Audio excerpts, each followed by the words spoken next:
So for the new BMW M4, it was important for us to focus on the most important elements. We emphasized the kidney and made it the main feature in the front.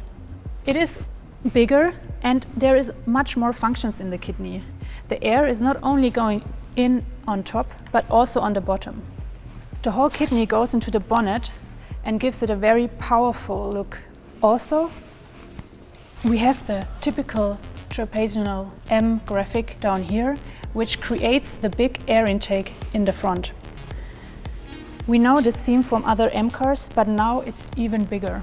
With the surface on the side, it helps to bring the airflow into the air curtain on the side and goes right onto the wheels. The car has a wider track than the series car. This is good for driving stabilities, but it's also great for design because the car gets better stance. To emphasize this, we have a crease line here in the wheel arch in the front, so the car gets really sitting on the road. When we go in the back of the car, we have the same sharp line than in the front.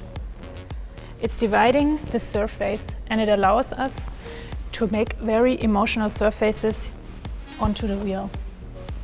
Also, a new theme is the black rocker, which goes from the front to the rear. It makes the car more lightweight, and it's also designed with very small radii and a very flat surface here, which makes it look like a blade. In the rear, we have also focused on the most important elements, which is the exhaust pipes. The double round exhaust pipes are known with all our M cars. All the surfaces help to emphasize them. They are bigger than the predecessor and they are embedded in a very big diffuser. And the two fins on the side go directly into the carbon fiber, where you also have the same fins in the roof. So the M4 is a simple and bold statement. All the M cars are polarizing, and they are not necessarily pleasing everyone. They are meant to move people, not only physically, but also emotionally. Yep. And I think probably the most iconic element of the front on the new M4 are the kidneys. And those kidneys have been carried over identically in their external perimeter geometry on the race car.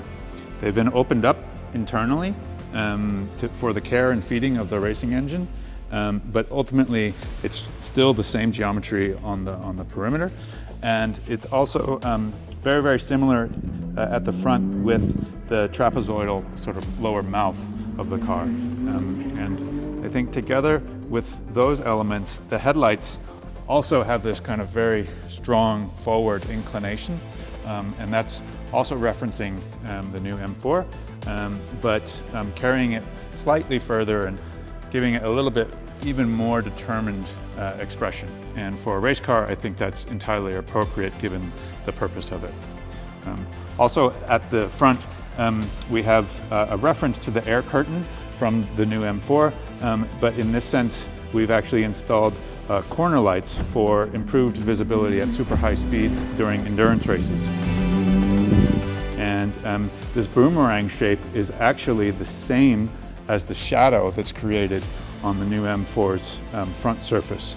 But for the race car, this contour is incredibly important for the aerodynamic performance at elevated speeds, but also at different angles of yaw. And so that's one of the reasons this corner is a bit different than on the M4. Another important aerodynamic element of the race car is the front splitter. And that front splitter creates quite a bit of downforce, but it's also essential to the feed of the underfloor, which is also an incredibly important aerodynamic component. But that front splitter transitions around to the side, and you can see that same carbon fiber construction carries over to the rocker panel. And that rocker panel actually continues in a graphical way all the way to the back and serves to thin the car in terms of the overall proportion, in terms of how you would read it from a distance. There's also a kick on the race car that gives a little bit of a forward inclination to that lower graphic. I've noticed, I mean, this is something that we already know from the M8 GTE. Yeah. And we have also implemented it in the series car, the black element, to give it more of a lightweight feeling. Exactly, right. Yeah, it helps the proportion. I think the other aspect of the new M4 production car is that it has this kind of continuous loop from the A-pillar down to the air breather detail on the body side, and then down into the lower feature line of the body side. And the race car picks up on that exact same constellation. You'll notice we actually don't have an explicit air breather, but rather an entire area dedicated to letting exhaust air out of this area of the car.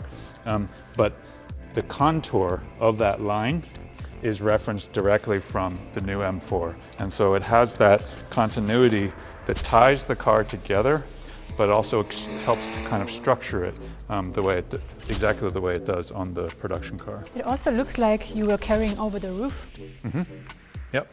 The geometry of the roof and the rear glass is identical to the M4 production car, including the fins, but also this very flat rear glass. And that very flat rear glass is essential to an efficient feeding of the rear wing. And that's what makes the new M4 such a great basis for the race car, is that the rear wing, which balances all of the downforce that we gained at the front with the front splitter, with this rear wing. And it really makes for a great handling car. Let's see the back. I have noticed before that it looks very different to the production car. In some areas it's quite familiar, but down here it's very different, right? Mm-hmm. Yep, yeah, you're right. So probably the biggest difference is defined by the added width. So the car is about 75 millimeters wider per side than the production car. And so because of that, we have the very generous fender flare. But yeah, it creates a wider constellation at the rear. The lights are carryover from the production car. This geometry is all identical. We do have some added technical elements for serviceability. These are quick releases for this rear deck lid. This whole rear diffuser area pops off for easy replacement in case of race damage. And then if we move across to the diffuser, you'll see this is all open, whereas on the production car it's more closed. That's to evacuate more heat and pressure buildup. We have the diffuser strakes and fins. And then where the production car has the reflector, we actually have an air outlet for the rear wheel arch, but the line very much references the production car quite literally. All right, I mean, this shows quite clearly how these two cars are developed from the road to the racetrack and from the racetrack to the road. Mm-hmm. Yeah, exactly. And I think it also demonstrates how great of a basis the M4 production car is to become a race car. It has such iconic elements, and it also has geometry that really lends itself to being a high-performance, efficient platform for a race car. And I think we could both be proud. Yeah, it's very exciting, and I think these both cars are so refreshing. Yeah, cool.